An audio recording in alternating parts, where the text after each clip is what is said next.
पिछले एपिसोड में हमने देखा कि कैसे ट्राइसेराटॉप्स अपनी हिफाजत और स्ट्रैटेजी के जरिए खतरनाक शिकारियों का मुकाबला करता था।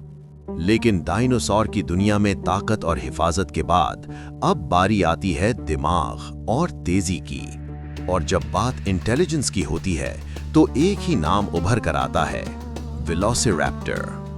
वेलोसिरैप्टर साइज में छोटा था लेकिन दिमाग में बहुत बड़ा।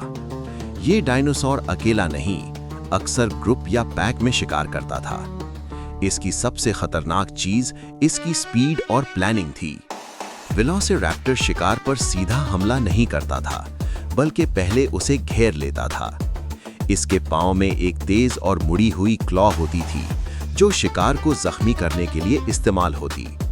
साइंस के मुताबिक वेलोसिरैप्टर का दिमाग अपने साइज के मुकाबले में काफी ज्यादा डेवलप्ड था।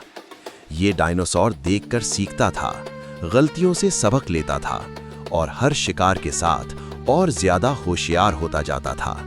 मूवीज ने वेलोसिरैप्टर को थोड़ा ज्यादा बड़ा और खौफनाक दिखाया, लेकिन असल जिंदगी में भी ये कम खतरनाक नहीं था।